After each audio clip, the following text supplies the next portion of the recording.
Hey everybody, welcome back to my channel. Today you're going to hear a good discussion that I had with my mom about the different things I was seeing during the duration of time just after the murders, before we ever knew who the suspect was. In this video, you'll hear me talk about the various things I was seeing online, a lot of the creepy stuff that was going on.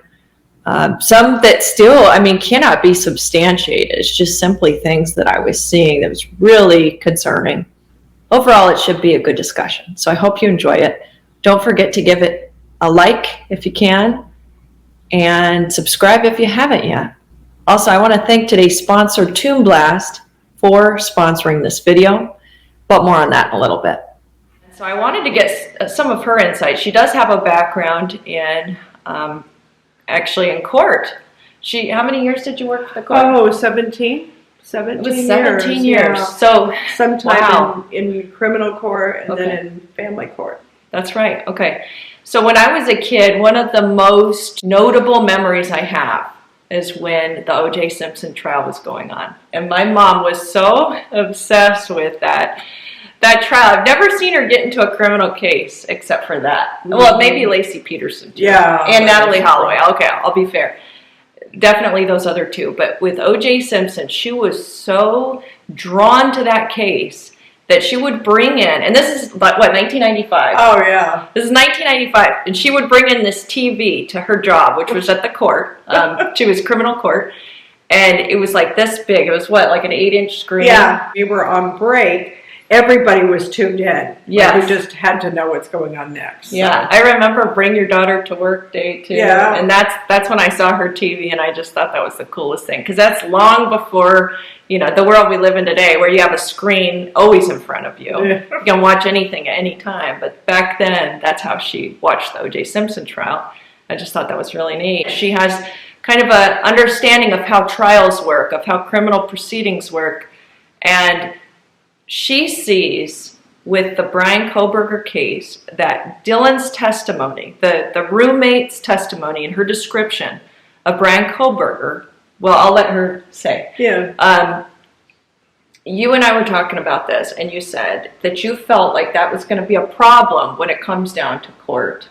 Well, trial. I think that the defense will probably, how could she see his eyebrows, right, et cetera, et cetera. And yeah, it could be very stressful, the witness, to explain that, so where they will believe it. Trying to create doubt about the facts, so. Definitely. Well, we don't know the facts yet. Yeah, we don't know all the facts. Try to do that. That's all they have to do, a reasonable doubt. Yeah. So. Real quick, I want to talk about the importance of making sure you take time to just relax. I know following these cases can sometimes be a little taxing and can really stress you out because you want to know every detail, but law enforcement isn't releasing details much. One of the ways that I enjoy a little downtime lately is playing the game Toon Blast. Toon Blast is a free to download cartoon puzzle game where your top priority is to help the gang travel to magical worlds by matching colored blocks into pairs. You can create teams or join other teams. There are over 7,000 levels to play. You also don't need any Wi-Fi, which makes it great for road trips or on an airplane. I enjoy playing when I have downtime. I especially like the mini games though. Toon Blast has millions of positive reviews. Download the game through my link below and receive 3 hours of unlimited lives and 100 free coins. To download the game, click the link in the description box, or you can scan the QR code that's on the screen. Thank you so much, Toon Blast, for sponsoring this video. There's compelling evidence of the little we do know that would suggest they got the right guy. Right. Because they've got, through the CAS system, which is the Cellular Analysis Survey Team with the FBI. But this CAS is where they get really good understanding of where the defendant traveled to because of his cell phone records. Okay. So that GPS is able to get him at the home. Okay. Having visited the home over 12 times. Okay. Right. So these could have been instances where nobody was home, and let's say maybe he was in their house. That we don't know that to be true yet, but that's one of the things that I think could happen, that could come out in the trial. But they're saying, 12 different times he visited the home.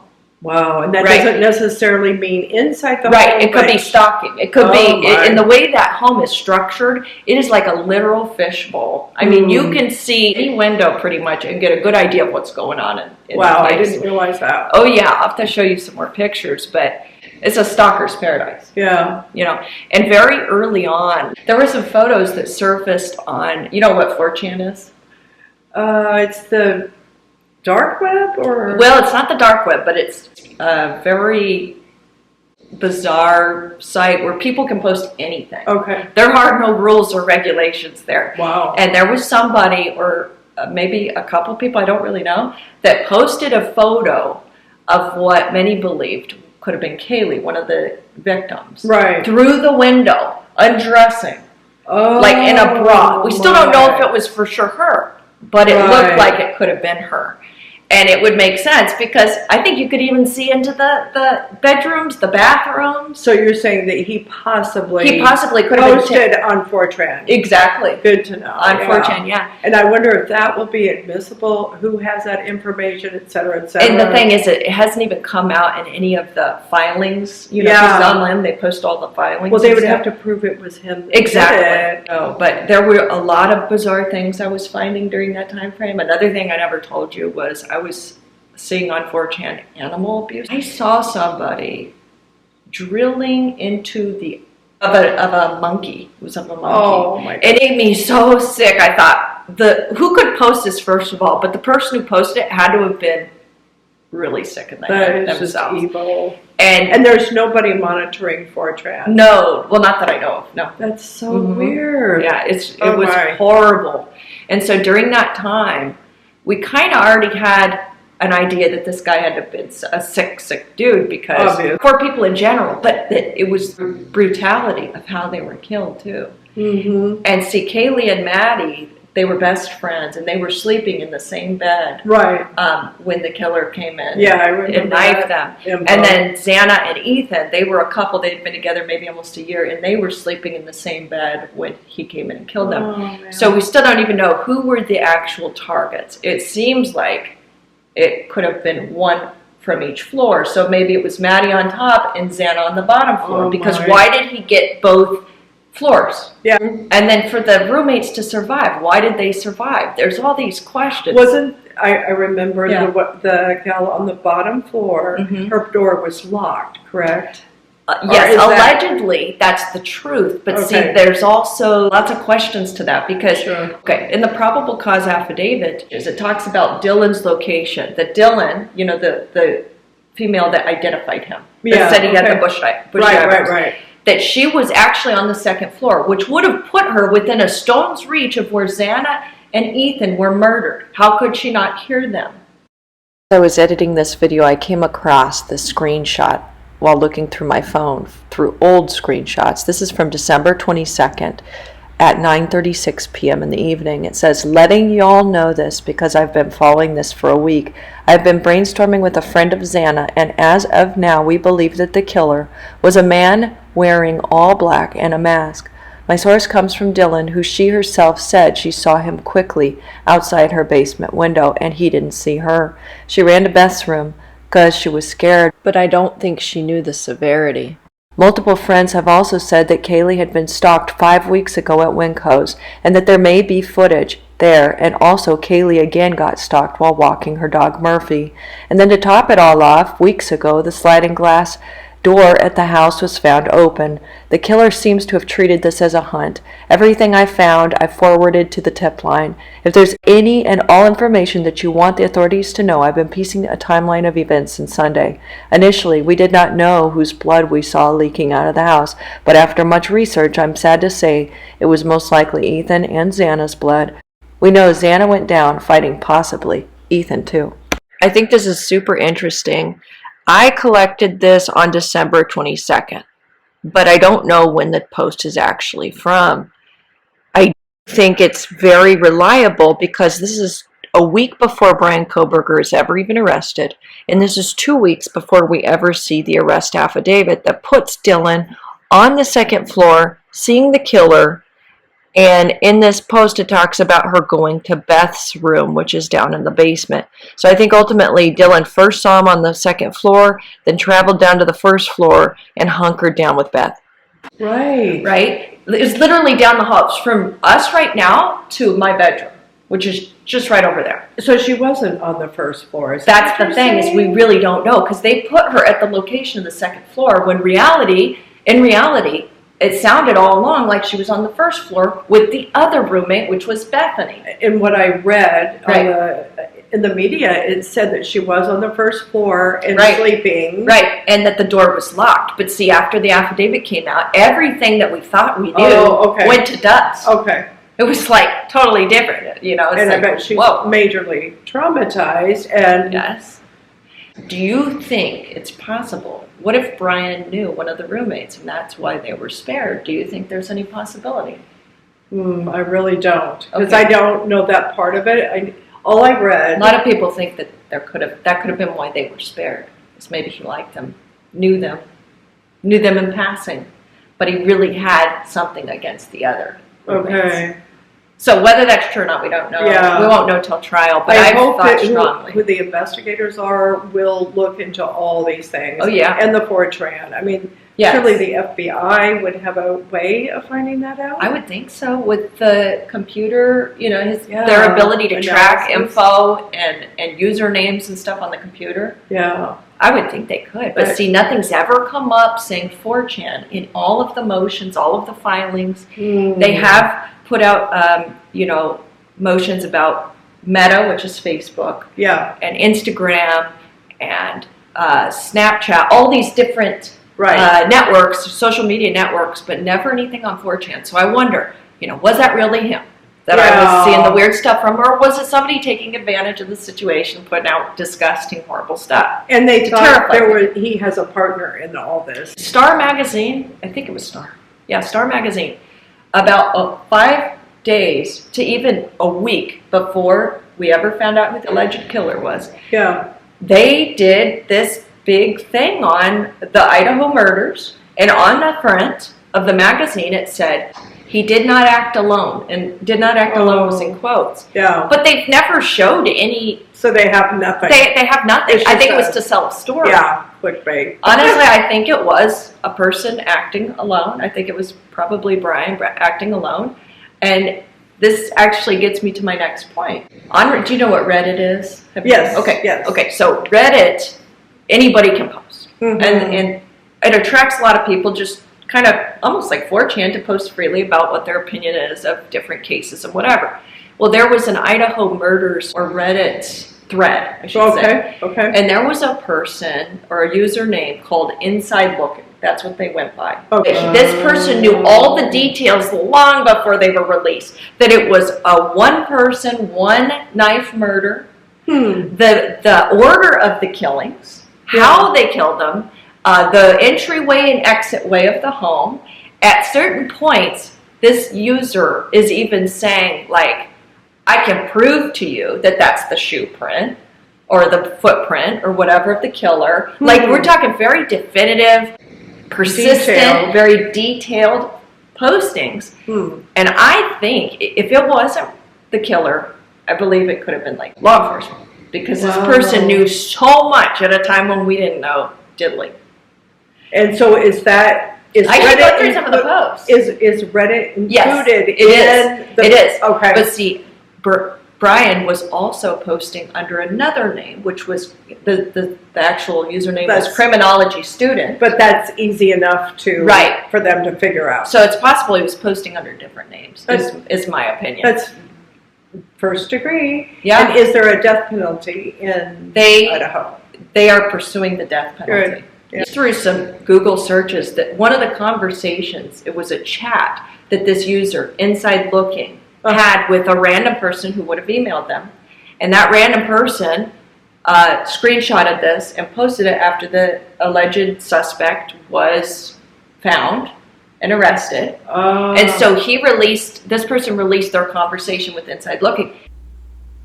Okay, so this is between Inside Looking and someone else. So Inside Looking gets an email from this person. So Inside Looking says, what about it? Other person says, so that's not confirmed? What's not confirmed? Did you read it? EC found on floor of second level. EC being Ethan Chapin. Found on floor of second level, aka not in bed. Inside Looking responds, yeah, in bedrooms. Then it says, I don't know what you're specifically getting at with me because I get messages by lots of people and comment a lot, so I need context. So Inside Looking saying, okay, I see that. I'm saying EC was not in hallway. I wasn't saying he wasn't on floor. Then it says, I meant outside the bedroom. Should have worded it better. The mods keep removing my picture, though, from the timeline, which was posted. In their rumors debunks an official. They said it's official that EC was not found in bed. So I was just suggesting, based on the 3D layout, it's possible for the roommates to peek over the stairs and see his body on the ground and think he's passed out. If he was in the room, they'd see all the blood and know it was a murder scene. Yet, they removed my post and told me it's false info. It's literally their info. What's your thoughts on EC being in the hallway? Now, Inside Looking says, why would EC be in hallway? And then another person says, have you seen the 3D tour video for when the house was for sale? Inside Looking says, I know the layout. And Inside Looking is debating the guy about the location of Ethan's body and where it was found. Hold on. How would you know that? The thing I want to talk about, though, too, while we're here doing this, is the time it took for law enforcement to be called. You've heard about that? Yeah. Okay, so the murders are believed to have happened at sometime after like 4 a.m. Between 4 a.m. and like 4 or 4:25, something like that. Nobody called law enforcement until 11, I think it was 11:55 or almost noon. So I think there was a lot of trauma. Did people come over? Yes, people did come over. It's believed that Dylan called. So Ethan, one of the guys that was killed, his twin brother. Actually, he's a triplet. So, but his brother also belonged to the same fraternity, and he was called over to the house. I believe that's what I've heard. She was probably just so freaked out and like, what do I do? And I can kind of understand that. And then Ethan's best friend came over when she called him as well. I guess the part that I'm having a hard time with is, why wasn't it immediately visible? Right. That this was a gruesome, savage murder. What I've heard, though, there's a podcast. It was said by law enforcement that it wasn't immediately visible that these murders had happened. The blood was very much confined to the bedrooms, believe it or not. I'll put that clip in. But we do know the roommates contacted 2 other friends to come over and help. And at 11:58 a.m., a group of students made a call to 911. We still don't know who made the 911 call that day, but we do know that the 911 operator spoke to multiple individuals on the phone. Local public radio reporter Lauren Patterson had been house hunting that Sunday afternoon when she got the university's emergency text alert about a homicide and the warning to shelter in place. Instead, Lauren began chasing the story. Reportedly, the callers were trying to rouse a person they believed to be unconscious who wouldn't wake up. Police initially said the surviving roommates believed one of the second-floor victims had passed out and wasn't waking up. But Ethan, Xana, Maddie, and Kaylee had been brutally murdered. How could the call to 911 have been so far off? Well, my sources tell me that it was surprising how contained the crime scenes in the 2 bedrooms were. There was no trail of blood outside the rooms, no obvious signs of an attack. The cops show up, they walk into the residence, and that's when they find the 2 victims on the 2nd floor and the 2 victims on the 3rd floor. Like no imprint of the foot. I guess, somehow, it may be, okay, so let's think about this. So if he comes up, let's say they all were in bed, like it's believed they were. Yeah. If you come up to somebody's bedside, you're from your waist up is all that's really, right? Because the height of a bed. Yeah. Right? So maybe your feet aren't actually going to get that bloody. Oh, that's true. If you're next to a bed and you're doing, it's a horrible thing to even think about. But maybe that's why his shoes weren't bloody and he could walk across the house and not have bloody footprints. Blood was confined. It was confined. The place, so in the beds, really. I guess so. Oh, man. I feel so sorry for the parents. Oh, the parents Wow. are forever changed. So many things to this case. And see, there's a lot of people that think they got the wrong guy. And it's because of some of the stuff the defense has put out, like, well, there was no DNA found. Yeah, there was no DNA found in his car.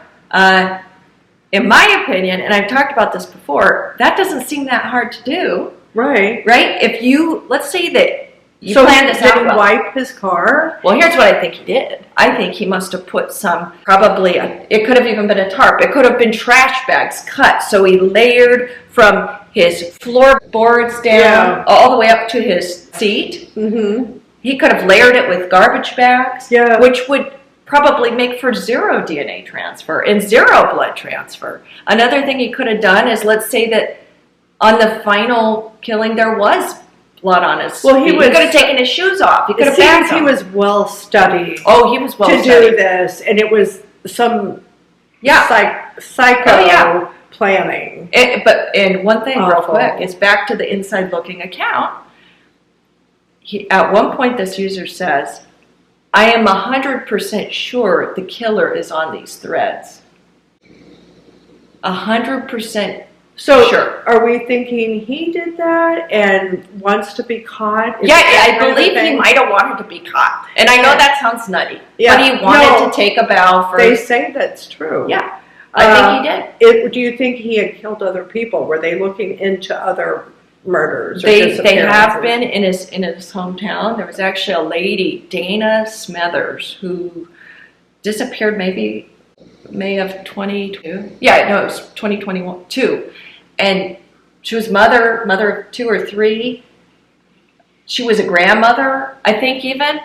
I mean, just how would there have been any connection? And disappeared. But she disappeared. And they just found her body, like, exactly almost a year to the date later. Really? Yeah, so back in May, end of May, I think. Now, what's odd is, even though they're not linking these cases completely, his parents were pulled to the grand jury proceedings of Dana Smithers. They had to testify, allegedly. Why would they have to testify in a grand jury?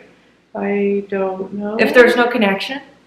That's weird. I find that very strange. Yeah. Do you think maybe there is a connection? They've never said it publicly? They're being very quiet about it. And it is secret. Grand juries are a secret thing. And from the sounds of it, they say they have, 51 terabytes, which is a ton of digital evidence. That's videos, that's surveillance, that's things he was watching, that's pages on the internet he was viewing. That's so much data to study. And wouldn't he have known that? To me, it's just on the face of it, yeah. I think he wanted to get caught more than anything. Yeah. And almost like every day that passed that he wasn't cut, he's like, you guys are idiots. I'm right here. Right out of a plot of a movie or something. Right. He wants a movie about it. And I think he wanted a big showdown too, because this inside looking character also said, they've got nothing right now.